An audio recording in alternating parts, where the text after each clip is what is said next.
Hello everyone, welcome to my YouTube channel let's study साथ साथ। तो जैसा कि आपको पता है, इस चैनल पर अब एसटी कॉलेज के एमसीक्यूज की सीरीज चल रही है और इसमें आज की हमारी 5th वीडियो है। इससे पहले 4 क्लासेस में करा चुकी हूँ एसटी कॉलेज पर। जिसने अभी तक उन वीडियोस को नहीं देखा है तो वो भी चैनल पर जाकर देख लीजिए, इम्पॉर्टेंट है, ठीक है। और करते हैं शुरू फिर आज की video. I hope previous videos को आपने देख ही लिया होगा।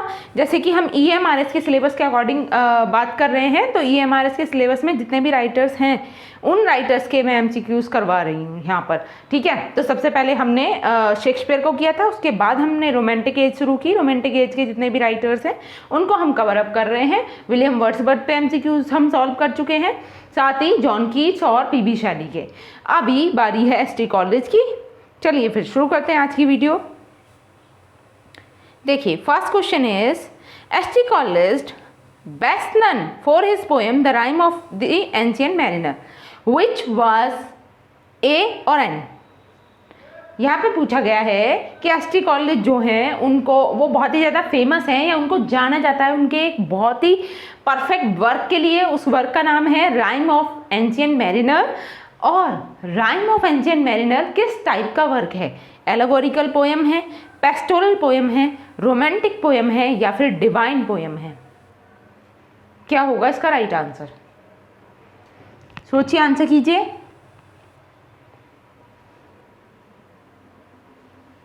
Yes, what should be the right answer? The Rime of Ancient Mariner. Yes, it is an allegorical poem. Option number A is the right answer. Next is, और ये longest poem भी मानी गई है एसटी कॉलेज की, ये भी ध्यान रखना है। Next है, college father was died when he was a young boy. College के पिताजी की जो मृत्यु है, कॉलेज बहुत ही कम एज के थे, उसी टाइम पे हो जाती है। इन विच ईयर ही डाई, कौन से ईयर में वो मरे थे? आई मीन कॉलेज के फादर। ऑप्शन है 1781, 1782, 1783, 1784। सोचिए, आंसर कीजिए। जैसा कि आप जानते हैं कि कॉलेज का जन्म होता है 1772 में, ठीक है। और कॉलेज के फादर की जो डेथ है वो कब होती है?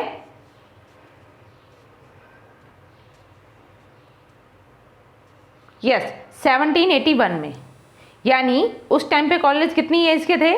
तो 8 ईयर, ये हो गए 9 ईयर, ओनली 9 ईयर की एज के थे कॉलेज। उसी टाइम पे इनके फादर की डेथ हो जाती है 1781 में। Now moving to the next question. Third is Coleridge matriculated from. बताइए, कॉलेज ने मैट्रिक्स की जो उपाधि थी वो कहाँ से ली थी, या फिर कह लीजिए कि मैट्रिक की जो परीक्षा दी थी वो कहाँ से शिक्षा प्राप्त की थी उसकी? ऑप्शन है Harvard college, Jesus College Cambridge, Britannica या फिर क्राइस्ट कॉलेज। सोचिए, आंसर कीजिए। क्या हो सकता है इसका राइट आंसर?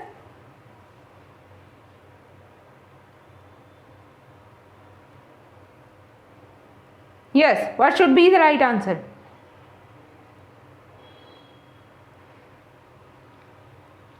देखिए, इसका जो करेक्ट आंसर है वो है Jesus College Cambridge. Option number B is the right answer. हालांकि क्राइस्ट कॉलेज में भी उन्होंने बाद में एडमिशन लिया, जहां पे इनकी मुलाकात किससे होती है? चार्ल्स लैम्ब से होती है।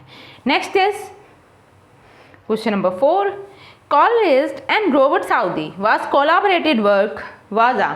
देखिए, एसटी कॉलेज का और रॉबर्ट साउदी का इनका एक कोलैबोरेटेड वर्क भी आता है, ठीक है। वो वर्क क्या था? उसका जॉनर क्या था? वो नॉवल था, पोएम थी, प्ले था या शॉर्ट स्टोरी? सोचिए, आंसर कीजिए। और उस वर्क का नाम क्या था ये आप कमेंट बॉक्स में लिखकर बताएंगे मुझे इसका answer. Yes, Coleridge and Robert Southey का कोलैबोरेटेड वर्क। जैसे आप जानते हैं एसटी कॉलेज और विलियम वर्ड्सवर्थ का कोलैबोरेटेड वर्क कौन सा है? तो लिरिकल बैलेड है। इसी तरीके से इनका एक और वर्क था जो रॉबर्ट साउदी के साथ इन्होंने लिखा, और वो एक क्या था? वो था एक प्ले, ठीक है। Option number C is the right answer. ठीक है, दैट वाज अ प्ले, और उसका नाम आपको बताना है। Next is fifth question, Coleridge's married with Sara in. देखिए, इससे जो लास्ट वीडियो मैंने रिकॉर्ड की थी या आपको कराए थे क्वेश्चन प्रैक्टिस, जो आपको क्लास नंबर 4 के नाम से मिल जाएगी या पार्ट 4 के नाम से मिल जाएगी, ठीक है, उसमें मैंने एक क्वेश्चन में कहा था कि वो डाउट है कि कॉलरिस्ट की जो शादी होती है वो किससे होती है। मतलब इनकी लाइफ में 2 सारा थी, ठीक, एक सारा हचिंसन का भी जिक्र होता है और एक सारा फ्रीकर का। तो वहाँ पे जो ऑप्शन में था वहाँ फ्लेचर था और फ्रीकर था। तो आपको ध्यान रखना है कि एसटी कॉलरिस्ट की जो वाइफ थी उसका नाम क्या था, सारा फ्रीकर, ठीक है, वो ध्यान रखना है। वो लास्ट वीडियो में मैंने डाउट में छोड़ दिया था, वो ध्यान रखना है। सारा फ्रीकर, ठीक, सारा फ्रीकर कौन थी, तो ये रॉबर्ट साउदे की सिस्टर होती हैं, सॉरी, रॉबर्ट साउदे की जो वाइफ थी उनकी सिस्टर होती हैं, ठीक है, सारा फ्रीकर, जिनसे रॉबर्ट साउदी के दबाव में आकर कॉलरिस्ट शादी करते हैं। हालांकि मतलब वो एग्री नहीं करते थे उस शादी से और बाद में उन्होंने डाइवोर्स भी ले लिया था। तो ये रॉबर्ट साउदी के दबाव में आकर सारा फ्रीकर से शादी करते हैं, ठीक है। और एक नाम इनके साथ जुड़ा हुआ है सारा हचिंसन का।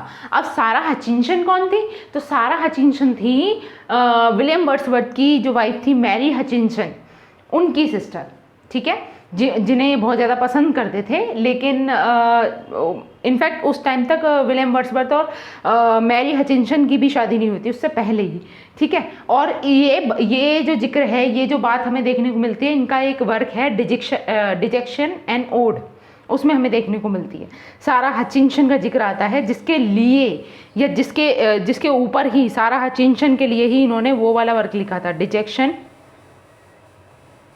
एंड ओड, ठीक है। ये वर्क आए तो यहाँ पे सारा हचिंसन नाम है, लेकिन अगर इनकी वाइफ का नाम पूछा जाए तो वो है सारा फ्रीकर, ठीक है, सारा फ्रीकर। एक मिनट, मैं फ्रीकर की स्पेल भी लिख देती हूँ, ठीक है, आप नोट डाउन करना चाहो तो कर सकते हो। सारा फ्रीकर, ये इनकी वाइफ का नाम था, सारा फ्रीकर, ठीक है। अब यहाँ पे पूछा जा रहा है कि कॉलेज की शादी कौन से ईयर में होती है, 1795 में, 96 में, 97 या 1798 में। बताइए क्या होगा इसका करेक्ट आंसर, सोचिए, आंसर कीजिए। What should be the right answer? Yes, same उसी ईयर में इनकी शादी होती है जिस ईयर में ये विलियम वर्ड्सवर्थ और डोरोथी वर्ड्सवर्थ से मिलते हैं। तो वो कौन सा ईयर था, 1795, ठीक है। विलियम वर्ड्सवर्थ और डोरोथी वर्ड्सवर्थ से भी इसी ईयर में इनकी मुलाकात होती है और इनकी शादी भी तभी होती है, 1795। Next is question number 6। In 1796 Coleridge's first poem was published them. तो देखिए 1795 में इनकी मुलाकात वर्ड्सवर्थ से हुई, लेकिन कॉलरिस्ट की जो सबसे पहली पोएम थी वो भी 1796 में पब्लिश होती है। अब उस पहली पोएम का नाम क्या था, the rime of the ancient mariner, या फिर the Aeolian harp, ode to the departing year, या फिर my prison. What was the name of Coleridge's first poem which was published in 1796? सोचिए और आंसर कीजिए। देखिए यहाँ पे एक ऑप्शन को तो आप एलिमिनेट भी कर सकते हो, कौन से को, the rime of the ancient mariner. जैसा कि आप जानते हो कि ये लिरिकल बैलेड की वेरी फर्स्ट पोएम है, ठीक है, और लिरिकल बैलेड का जो फर्स्ट पार्ट था वो कब पब्लिश होता है, 1798 में होता है, ठीक है, और यहाँ पब्लिकेशन कही जा रही है 1796। तो इस तरीके से आप rhyme of the ancient mariner को हटा सकते हो। अब बाकी 3 ऑप्शंस में से आपको फाइंड आउट करना है कि पहली पोएम एसटी कॉलेज की कौन सी है। सोचिए, आंसर कीजिए। यस, एसटी कॉलेज की फर्स्ट पोएम का नाम क्या है, an Aeolian harp. Okay, option number B is the correct answer, an Aeolian harp.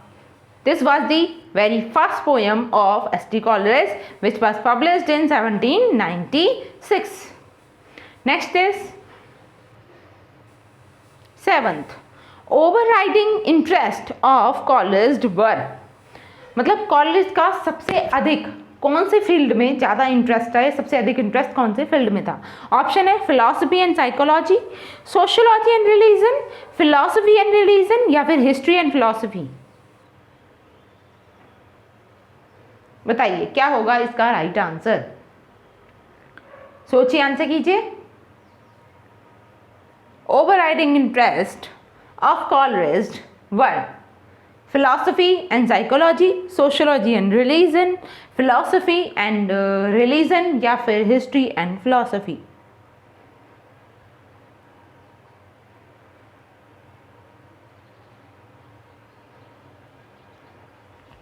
What should be the right answer? Yes, philosophy and religion. Option number C is the right answer। ठीक है, ध्यान में रखना है। Next is 8th number question, his only dramatic work was Osorio, written in। इनका इकलौता एक dramatic work, मतलब ज़्यादातर देखा जाए तो इन्होंने पोएट्री की है, पोएम लिखी है ज़्यादातर, कुछ इनके प्रोज वर्क भी हैं। ठीक है, जैसे बायोग्राफी या लिटरेरिया की ही बात करें तो that was a prose work. ठीक, लेकिन इनका एक ओनली ऐसा वर्क जो ड्रामा की फॉर्मेशन में लिखा है इन्होंने, इनका इकलौता ड्रामेटिक वर्क जिसका नाम क्या है, ओसोरियो। ये भी ध्यान रखना है, ओसोरियो। ये कब लिखा था? 1798, 1797, 1796 या 1799?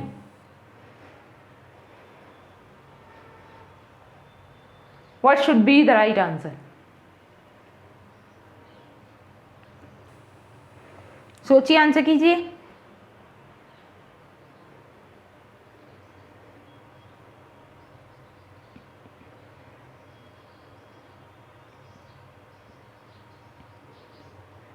यस, इसका जो राइट आंसर होगा वो है 1797 में। ठीक है, ओसोरियो जो लिखा गया था वो 1797 में लिखा जाता है, ध्यान में रखना है। Option number B is the correct answer. Next is the most famous poem of Coleridge is.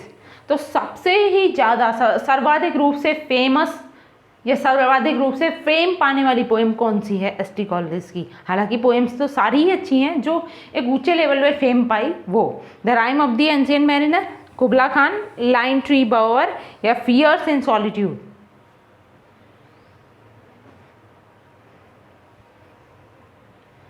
Yes, क्या होगा इसका राइट आंसर? अगर देखिए लॉन्गेस्ट पोएम पूछा जाए तो वो तो राइम ऑफ एंशिएंट मैरिनर है, लेकिन अगर फेमस पोएम की बात करी जाए तो कुबला खान ज़्यादा फेमस थी इसके मुकाबले। Option number B is the correct answer, Kubla Khan. ठीक है, next is after the return from Germany to England Coleridge had the miserable life for the next. देखिए, जब वो उनकी वापसी होती है जर्मनी से, जर्मनी की यात्रा के बाद इंग्लैंड की तरफ, तो उन्होंने बहुत ही मिजरेबल लाइफ जी थी। लगभग कितने साल के लिए? मिजरेबल लाइफ मतलब बहुत ही कष्ट में जीवन व्यतीत किया। कितने साल के लिए? 10 ईयर्स, 20 ईयर्स, 15 ईयर्स या 12 ईयर्स? वो पर्टिकुलर टाइम पीरियड कितना था ये पूछा जा रहा है यहाँ पे। यस, क्या हो सकता है इसका राइट आंसर? सोचिए, आंसर कीजिए।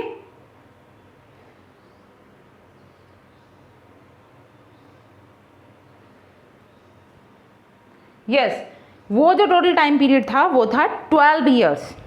ठीक है, ध्यान में रखना है, 12 years. Option number D is the correct answer. Next is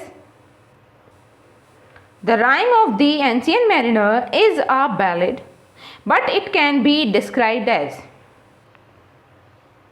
देखिए, हालांकि हमें पता है rime of the ancient mariner क्या है, एक बैलेड है।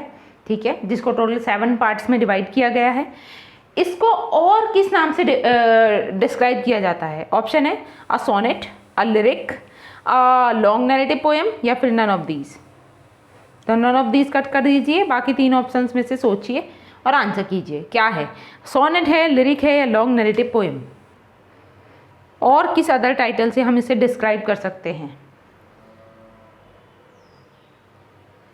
What should be the right answer? देखिए, यहाँ पे आप एलिमिनेशन मेथड यूज़ कर सकते हो फिर से। जैसे सोनेट है, सोनेट तो आप जानते हो एक बहुत ही शॉर्ट पोएम होती है, 14 लाइन्स की पोएम को हम सोनेट बोलते हैं। जैसा कि मैंने अभी बताया कि ये 7 पार्ट्स में डिवाइडेड है, बैलेड है। ठीक है, तो ये काफ़ी लॉन्ग पोएम है, और जैसा मैं शुरुआत में बता चुकी हूँ, it was the longest poem of ST college. तो ये सोनेट तो नहीं होगा। ठीक है, लिरिक भी नहीं है ये। इसका राइट आंसर क्या हो जाएगा? A long narrative poem. ठीक है, option number C is the correct answer. Moving to the next question. 12 is, in this poem the old man tell a tale to a wedding guest. The tale is about.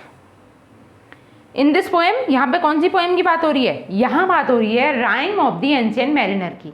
अब आगे के जो quizzes आएंगे वो specific rhyme of the ancient mariner work पे होंगे, जैसे हमने पहले क्रिस्टेबल पे किए थे, इसी तरीके से अब यहाँ पे पूछा जा रहा है कि इस पोएम में, rhyme of the ancient mariner poem में, ओल्ड मैन जो है वो एक कहानी सुनाता है वेडिंग गेस्ट को। द टेल इज अबाउट, वो टेल किस बारे में होती है, किस विषय में? फॉरेस्ट बोयाज, सी बोयाज, माउंटेन बोयाज, या फिर नन ऑफ दीज? तो आप बहुत आसानी से आंसर कर लोगे। अगर आपने पोएम को एक बार भी पढ़ा है तो आपको सारा थीम, सारा कॉन्सेप्ट पता होगा उस पोएम का। सुपर नेचुरल एलिमेंट से परिपूर्ण है वो पोएम, और वहां पे किस चीज की बात हो रही है? Yes, sea voyage. ठीक है, option number B is the correct answer, sea voyage. Next is 13 number. The mariner and other sailor of his ship faced the storm when they reached. इसमें कहा गया है, मतलब अब स्टोरी कंटिन्यूएशन में और स्टोरी के बीच से क्वेश्चन पूछा जा रहा है कि मैरिनर और उसके साथ के जो अदर सेलर्स थे वो उसके शिप में जो थे सेलर और मैरिनर, फेस द स्टॉर्म, वो एक बहुत ही बड़े तूफान का सामना करते हैं। व्हेन दे रीच्ड, जब वे कहाँ पहुँचते हैं? ऑप्शन है नियर द बैंक सी, जब वो समुद्र के किनारे पे आ जाते हैं तब, या फिर इक्वेटर सी, मतलब समुद्र के बीचों बीच इक्वेटर पे, ऐसे ही स्टार्ट दी बोयाज, या फिर जब वो अपनी समुद्री यात्रा जस्ट शुरू करते हैं स्टार्टिंग में ही, या फ्यू माइल्स अवे, ये कुछ मील की दूरी पर, यानी कि किनारे से कुछ मील की दूरी पर। तो कब वो उस स्टॉर्म का सामना करते हैं?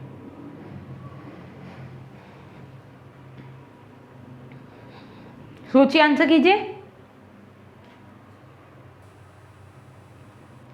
क्या हो सकता है इसका राइट आंसर?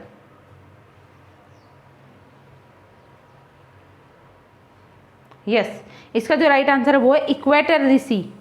ठीक है, समुद्र के बीचों बीच में, जहाँ पे विंड का प्रभाव भी रुक जाता है। ठीक है, वो सारी सिचुएशन क्रिएट हो जाती हैं। Question number 14, the tale told by an old mariner is use of. तो जो कहानी ओल्ड मैरिनर के द्वारा वेडिंग गेस्ट को सुनाई जा रही है वो, उसमें किस किस चीज़ का यूज़ किया गया है? Super natural elements, mysterious element, both A and B, या फिर none of these? What should be the right answer?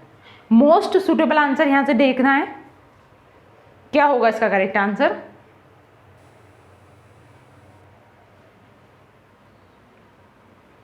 सोचिए, आंसर कीजिए।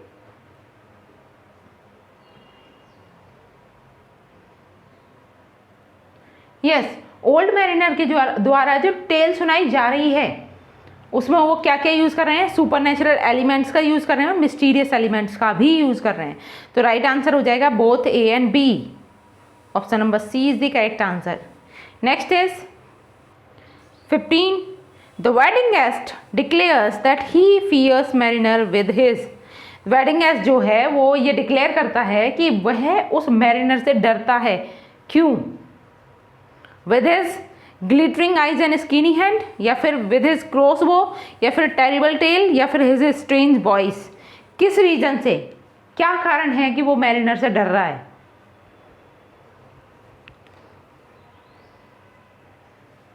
सोचिए, आंसर कीजिए।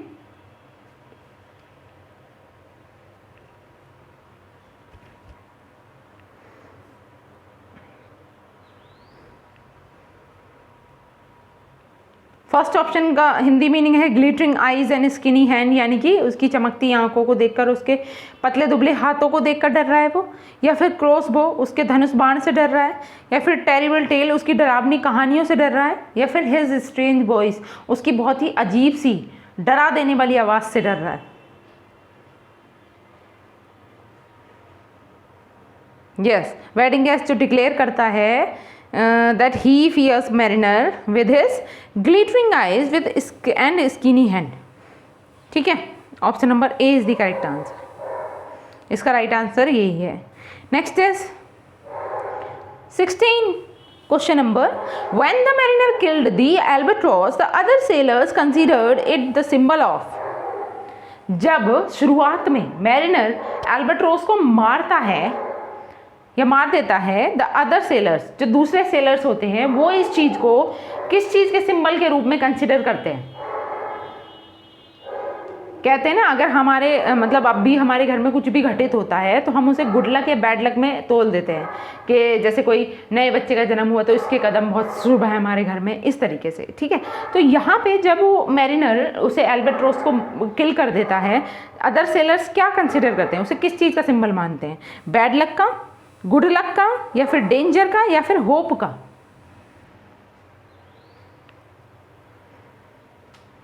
ये बिगिनिंग में पूछा जा रहा है, जब वो मारता है उसे. यस, क्या होगा इसका राइट आंसर?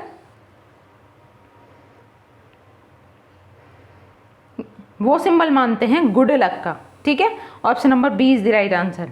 ठीक है, वो ये समझते हैं कि अब हमारा अच्छे दिनों की शुरुआत हो गई है, हमारी यात्रा बहुत अच्छे से होगी जब एल्बाट्रोस को मार देता है वो mariner. 17 is the rime of the ancient mariner decided नहीं होना चाहिए, यहाँ पे डिवाइडेड होना चाहिए.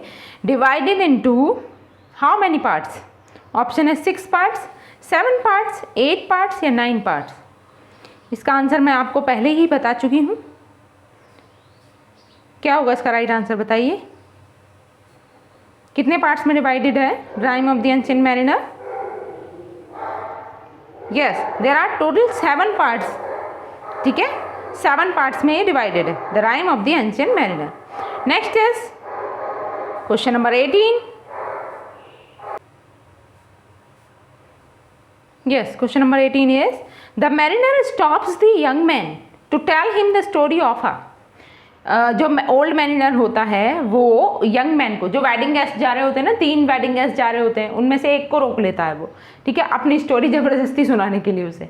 ठीक है, हालांकि उस वेडिंग गेस्ट का कोई इंटरेस्ट नहीं होता स्टोरी सुनने में. ठीक है, पर वो अपने आप को उससे छुड़ा नहीं पाता ओल्ड मैरिनर से. ठीक है, तो the mariner stops the young man to tell him the story of a. वो किस चीज़ की स्टोरी सुनाने के लिए उसे रोकता है? ऑप्शन है डेजर्ट की, शिप की, काशल की, या फिर पैलेस की. किस चीज़ की स्टोरी सुनाता है वो ओल्ड मैरिनर?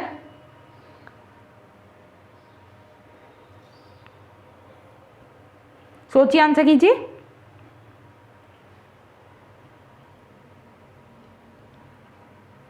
यस, शिप की स्टोरी.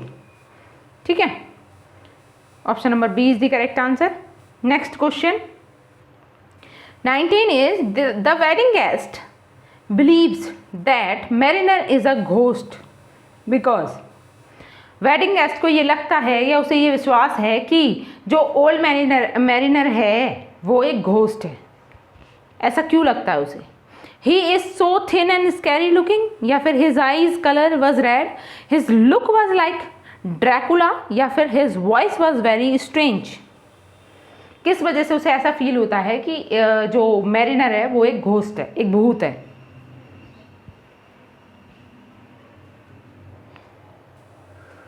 बताइए, क्या होगा इसका करेक्ट आंसर?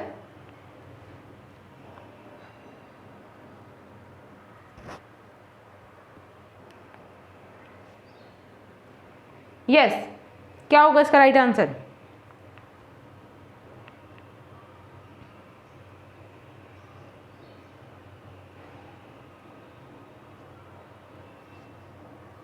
इसका राइट आंसर है because he is so thin and scary looking.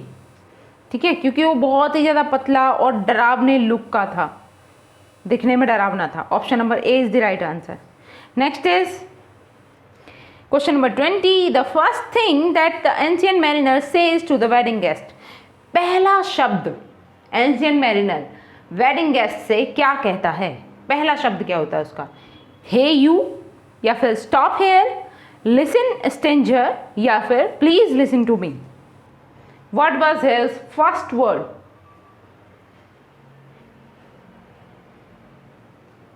बताइए क्या होगा इसका राइट आंसर। मैरिनर का वो फर्स्ट वर्ड कौन सा था जिससे वो वेडिंग गेस्ट से कन्वर्सेशन शुरुआत करता है।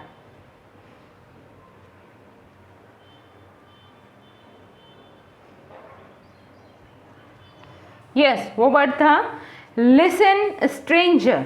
Option number C is the correct answer, listen stranger. Next is 21.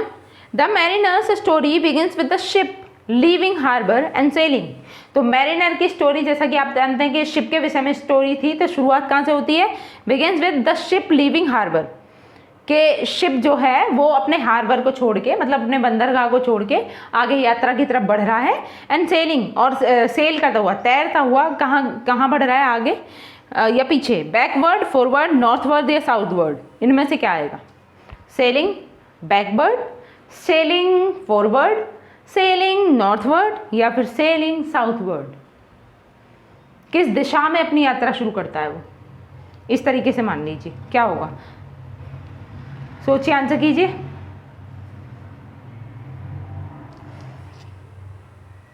What should be the correct answer.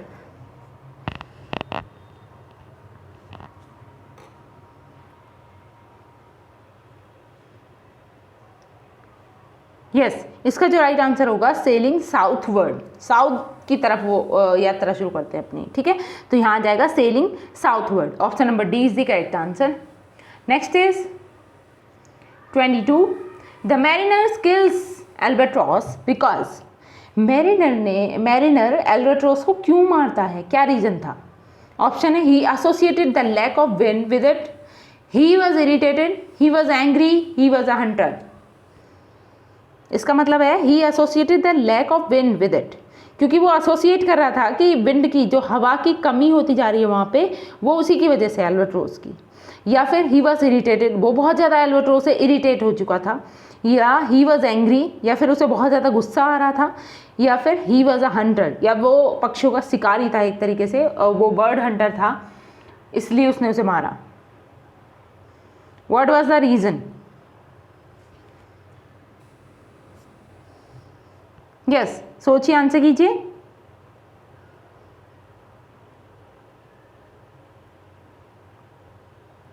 क्या होगा इसका करेक्ट आंसर।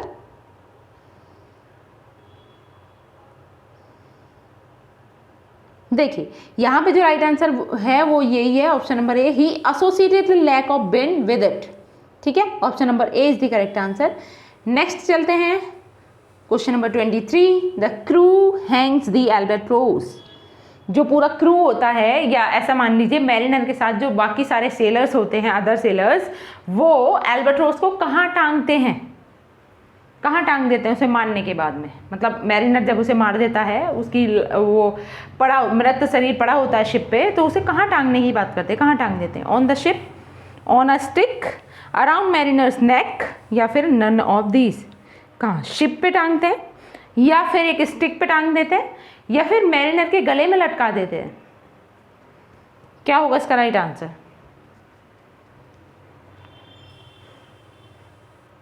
यस, सोचिए, आंसर कीजिए।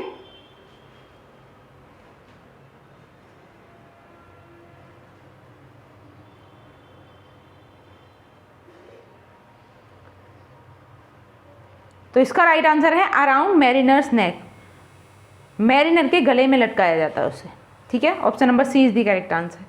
Next is 24. The line ship of deads moves without favourable wind is a symbol of, ये किस चीज़ का symbol था। ये जो लाइन है वो किस चीज़ को सिंबलाइज करती है। लाइन क्या है, ship of deads moves without favourable wind. मृतकों का जो शिप है वो मूव कर रहा है विदाउट फेवरेबल विंड, मतलब उसकी जो सूटेबल विंड है वो नहीं चल रही, उसके विपरीत वो मूव कर रहा है। ऑप्शन है हॉरर, ये किसे सिंबलाइज करता है, हॉरर को, सुपर नेचुरलिज्म को, या फिर सिंफुल एक्ट को, या फिर पनिशमेंट को। किस चीज़ का सिंबलाइजेशन है ये। यस, सोचिए, आंसर कीजिए।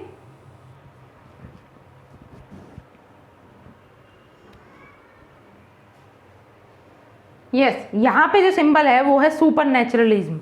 Option number B is the correct answer, super naturalism. Next is 25th, the sailors begin to die.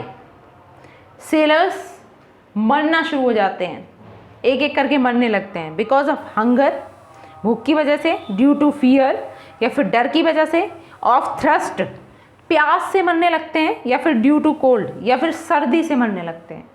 एक एक करके कैसे मरने लग जाते हैं, क्यों मरने लग जाते हैं, रीज़न क्या था? सोचिए, आंसर कीजिए।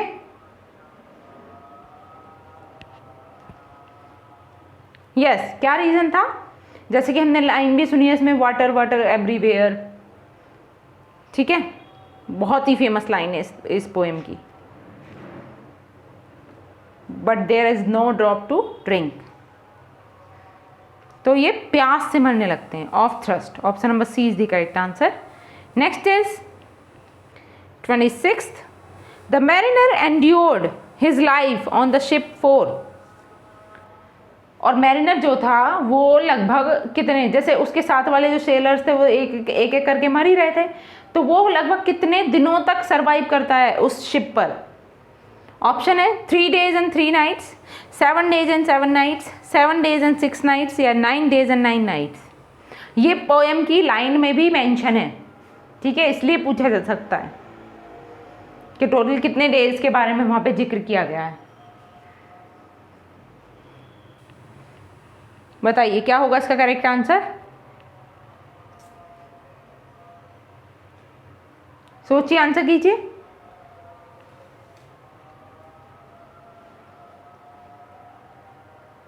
यस, यहाँ पर जो राइट आंसर है वो है 7 days and 7 nights। Option number B is the correct answer, 7 days and 7 nights। Next is question number 27, the ancient mariner is punished by the. जो एंशिएंट मैरिनर है उसको पनिश किया गया था किसके द्वारा? द सोल ऑफ एल्बाट्रोस, या फिर सेलर्स, या फिर natural world and spiritual world, या फिर गवर्नर। किसके द्वारा एंशिएंट मैरिनर को पनिश किया जाता है? बताइए। हालांकि सेलर्स ये तो बोलते हैं कि अपने मतलब पापों का प्रायश्चित करने के लिए तुम ये एल्बाट्रोस को अपने गले में लटकाओ, ठीक है, क्योंकि तुमने इसे मारा है, लेकिन वो एक पनिशमेंट की तरह नहीं था, ठीक। पनिशमेंट, रियल पनिशमेंट जो इन्हें मिलती है लाइफ टाइम के लिए एंशिएंट मैरिनर को, वो कौन देता है? एल्बाट्रोस की आत्मा, सोल ऑफ एल्बाट्रोस, या फिर सेलर्स, या फिर natural world and spiritual world, या फिर गवर्नर। तो इन्हें जो पनिशमेंट मिलती है वो मिलती है natural world and spiritual world से। Option number C is the correct answer, nature से इन्हें पनिशमेंट मिलती है। Next is question number 28, mariner ship suddenly sinks and but he wakes to find himself. Mariner का जो जहाज था वो अचानक से डूबने लगता है, but he wakes to find himself, लेकिन वो जैसे ही जागता है वो अपने आप को पाता है कहाँ पर? On ground, in the pilot's boat, in a castle, in a market.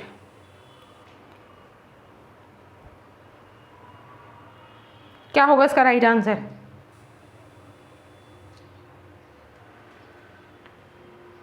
सोचिए, आंसर कीजिए।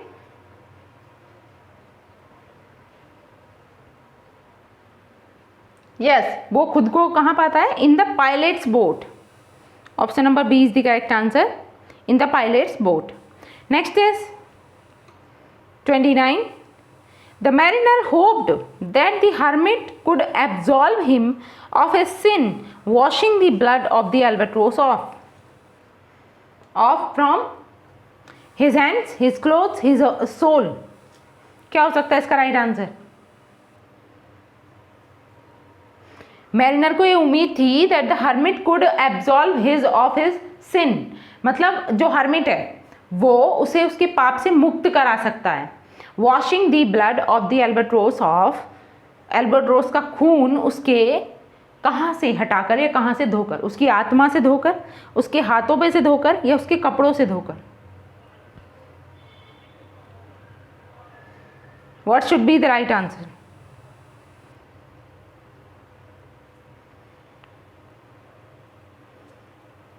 यस, यहाँ जो राइट आंसर है वो है ऑफ हिज सोल। आगे क्या आएगा? हिज सोल, मतलब उसकी आत्मा को प्योर बना के। ठीक है, option number C is the correct answer. Next question, और this is our last question for today. To pay the penance of killing albatross, mariner must travel country to country। यहाँ पे कहा गया है कि अल्बाट्रोस के मर्डर के लिए उसे पूरे जीवन भर प्रायश्चित करना होगा, और उस प्रायश्चित को करने के लिए उसे क्या करना होगा? Mariner must travel country to country, देश से देश तक उसे भ्रमण करना होगा, एक जगह से दूसरी जगह के लिए। किस चीज़ क्या करने के लिए? टू डू बिजनेस करने के लिए, सीइंग द पर्सन, लोगों को देखने के लिए, या फिर टेलिंग हिज टेल, अपनी स्टोरी सुनाने के लिए, जिससे कि दूसरे लोग स्टोरी को सुनकर उससे मोटिवेट होकर वो ऐसी चीज़ें रिपीट ना करें और नेचर से प्यार करें। फॉर रिलीजियस एजुकेशन, या फिर रिलीजियस एजुकेशन देने के लिए, इसलिए वो ट्रैवल करेगा कंट्री टू कंट्री।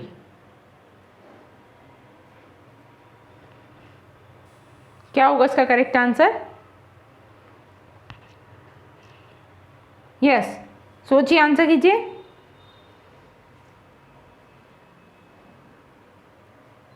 देखिए इसका राइट आंसर क्या है? टेलिंग हिज टेल, वो अपनी कहानी सुनाएगा कंट्री टू कंट्री जाकर, जिससे कि बाकी लोगों को भी इस बारे में पता चल सके और वो भी उससे मोटिवेट होकर आगे ऐसी चीज़ों को रिपीट ना करें और नेचर के प्रति अपना प्यार जताएं। ठीक है, option number C is the right answer, telling his tale. Okay then, आज के लिए हम इतना ही रखेंगे। आई होप मेरी वीडियो आपको अच्छी लगी होगी, और अगर वीडियो अच्छी लगी है तो आपको इसको लाइक करना है, शेयर करना है। चैनल पर नए हैं तो चैनल को सब्सक्राइब जरूर कर लेना है, क्योंकि ये आपके लिए ही बेनिफिशियल होगा। देखिए मैं मिक्स टाइप के क्वेश्चन क्यों नहीं करा रही हूँ अभी, मैं चाहती हूँ कि जैसे आप अभी पर्टिकुलर कहीं ना कहीं बैच लेकर पढ़ रहे होगे, या फिर एक टॉपिक वाइज जा रहे होगे, सारी चीज़ों को थियोरेटिकल वे में पढ़ रहे होगे, तो जैसे जैसे आप जो भी राइटर कवर अप करते हो उस राइटर के MCQs यहाँ पे आके लगा सकते हो। इससे क्या होगा, आपकी जो भी एक कॉन्सेप्ट है वो पूरी तरह से क्लियर हो जाएगा। ठीक है, तो इस तरीके से आपकी स्ट्रेटजी बहुत अच्छे से आप कैरी कर पाओगे। जो भी राइटर आप पढ़ते हो उसी हिसाब से आप यहाँ पे प्रैक्टिस कर सकते हो। ठीक है, मिलते हैं फिर नेक्स्ट वीडियो में। तब तक के लिए thanks for watching, keep learning and keep supporting me. और हाँ, ज़रूर बताएं कि आपको वीडियोस कैसी लग रही हैं कमेंट बॉक्स में, मैं आपका हर एक कमेंट का रिप्लाई करूँगी। ठीक है, ओके देन, थैंक यू।